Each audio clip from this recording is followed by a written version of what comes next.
With the release of Resident Evil The Final Chapter, I would like to take this opportunity to discuss the film franchise that's an adaptation of Capcom's Resident Evil video game series. It's mind-boggling that there have been 5 movies made from Capcom's beloved horror video game series, which no other video game adaptations have been able to replicate its success. However, majority of video game adaptations haven't been well received from movie critics, and the Resident Evil film franchise isn't an exception to this by any means. The average film rating from all 5 movies is a measly 26%, which is disappointing to hear since 5 movies have been released with 15 years of development amongst those films, and there's been no real improvement from each installment's film rating. Despite the reviews, the Resident Evil movies have been deemed as an guilty pleasure by the masses, and I'll personally admit the films are fun to watch.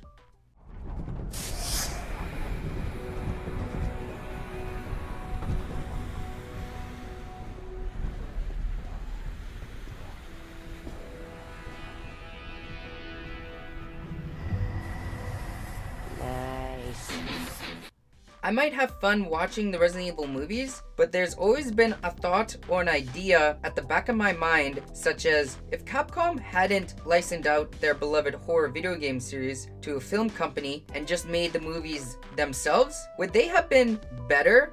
Alas, that question will remain unanswered for an indefinite amount of time. For context, Capcom partnered up with Screen Gems to bring Resident Evil to the big screen in 2002. So it wasn't solely Capcom that brought their video game series to movie theaters. That's not something new for video game companies to partner up with film studios to bring their intellectual property to the silver screen though.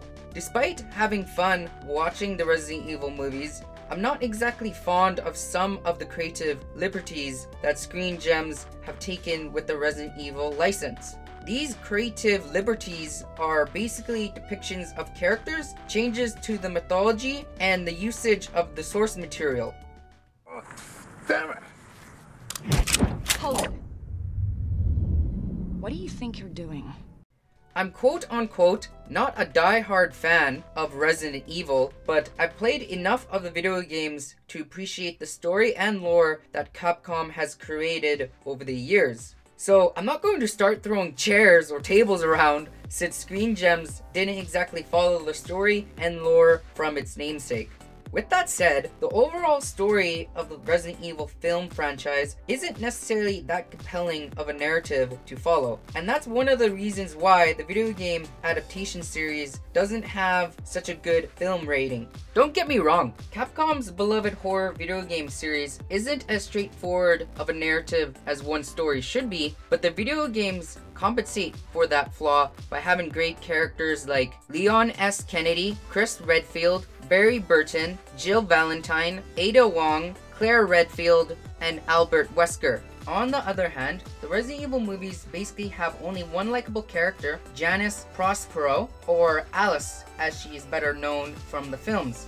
I'm not going to straight up say I hate Alice as a character, but she's not one I love either for the matter. Alice is that character who's right in the middle of hate and love. You sort of just go along with whatever she does and see if she succeeds or fails at it. No disrespect to Milla Jovovich intended. She does a good job for what she is given, but it wasn't much to work with anyways.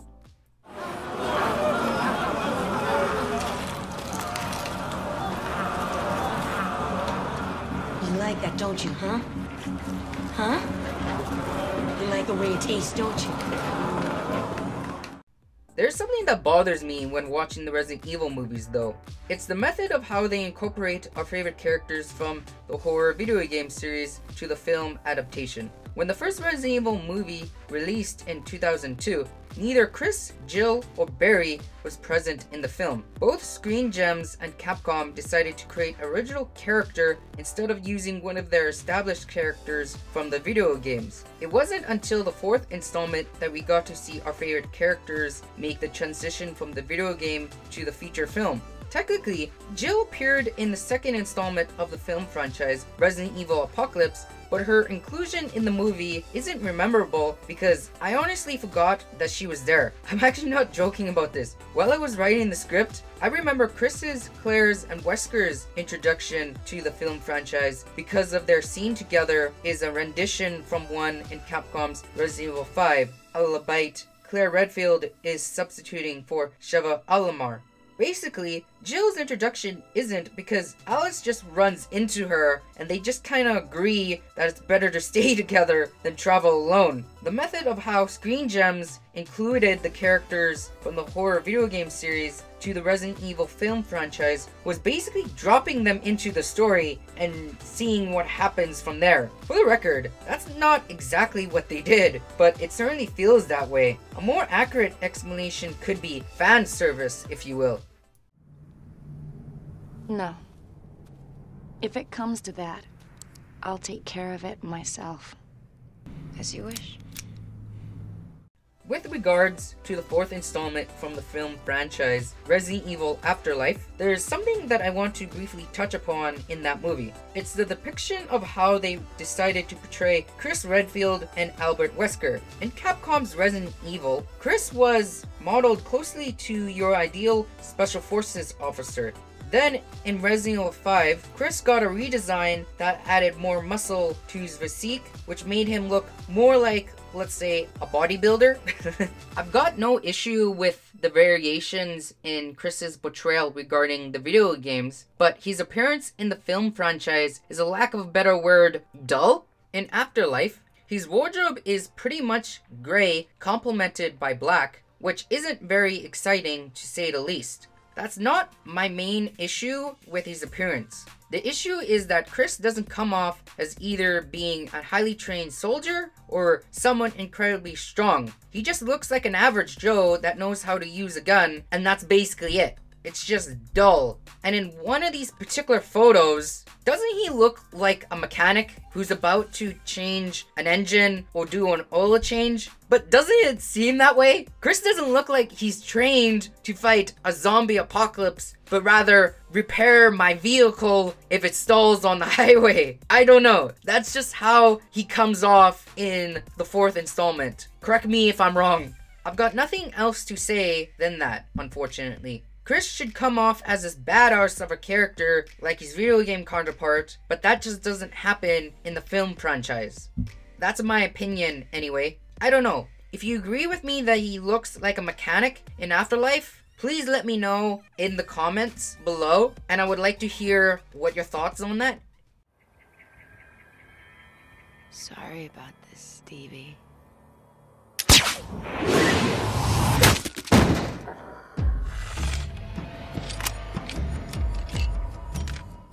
Chris Redfield's film portrayal might be dull, but Albert Wesker's depiction is a complete misfire by Screen Gems.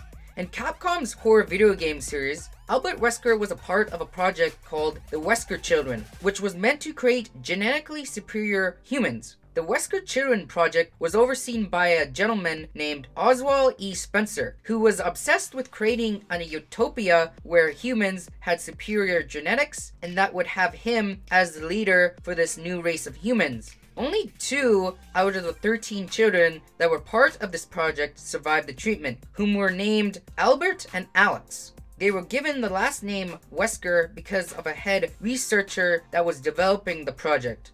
The treatment is how Albert Wesker received his superhuman abilities like enhanced strength and agility. However, a side effect to the treatment is that Albert needs routine medical injections to stabilize the superhuman abilities. The Wesker Children project is based off using the prototype virus to give the person superior genetics. That is how Capcom's Albert Wesker got his superhuman abilities, and possibly why he also looks like Neo from The Matrix. Now, let's finish this once and for all. I think the odds are fair. 2 on 2. Right, Jill?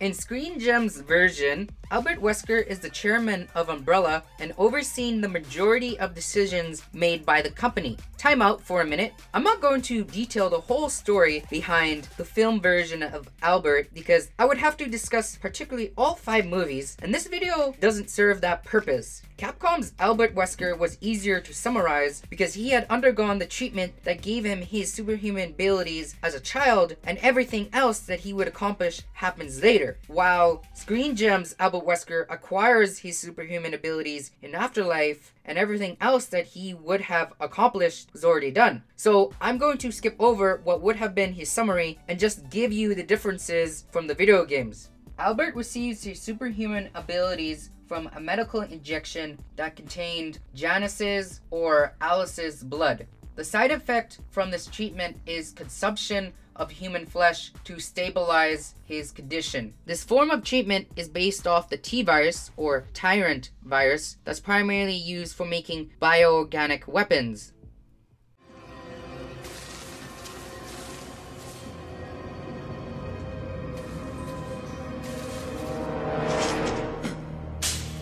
I'm sorry.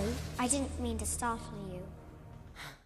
My reasoning behind Albert Wesker's film Portrayal, a complete misfire, is because it's not true to the source material in any way, shape, or form. Screen Gem's Wesker shouldn't appear human because the only means of acquiring superhuman abilities from the T-virus is by transforming into a tyrant, which alters your physical body in the process. So the film version of Wesker should look more like this instead of how he originally looked. There's been several instances that when people were afflicted with the T-virus and would happen to become tyrants, that person doesn't appear normal anymore. Capcom's Wesker was exposed to the prototype virus, which was designed to enhance the person's abilities, but doesn't change your physical body during the process.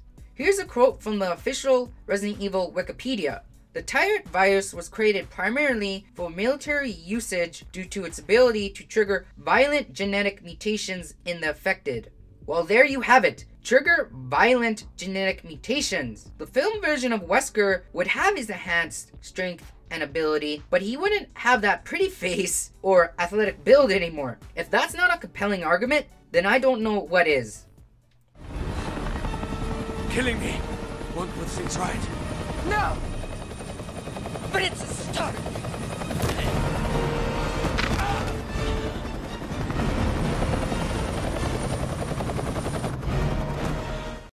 Mind you, this video wasn't meant to come across as negative towards Screen Gem's Resident Evil movies, but just my thoughts on the film franchise as a whole. I might have mentioned earlier that the film adaptations have misinterpreted some of our favorite characters of the video games, and that's very much true to form, which is quite disgraceful to put it lightly. However, Screen Gems lessens this notable mistake by providing some great zombie killing action set pieces for us, the viewer, to enjoy and watch. Of course, the zombie killing action scenes can't wipe away our disappointment of how our favorite characters were represented, but they're a nice attempt though. Either way, the Resident Evil film franchise has gone down in history for being the highest grossing video game film series of all time, which is an accomplishment in and of itself that shouldn't be undermined. It's certainly an accomplishment because considering most video game film adaptations, we typically get only one movie and that's basically it, but receiving 5 sequels over a 2 or 3 year development schedule, that's mind-boggling.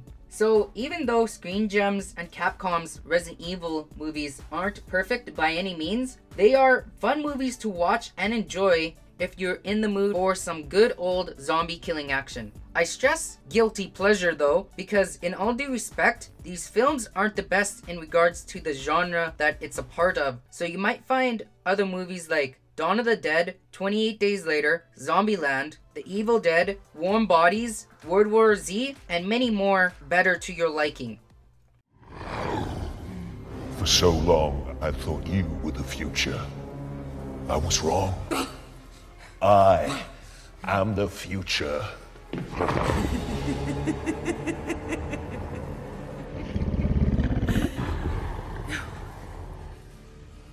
You're just another asshole. Overall, hopefully you enjoyed this video about the Resident Evil film franchise. And here's a question for you, ladies and gentlemen, before I sign off. What Resident Evil movie do you find the most enjoyable to watch? For myself, it's Resident Evil Apocalypse. I find myself enjoying Screen Gem's treatment of Nemesis from the film. I just find it satisfying to watch our fan favorite tyrant turning against Umbrella and going ham with his Gatling gun and rocket launcher. Anyways, I was your humble host, Death and Taxes, and I'll see all of you later.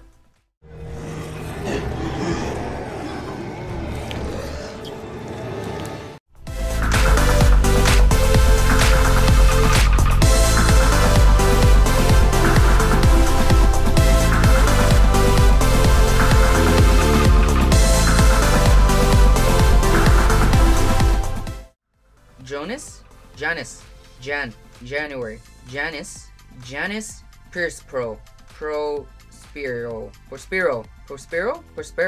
January, Janice, Prospero, Janice,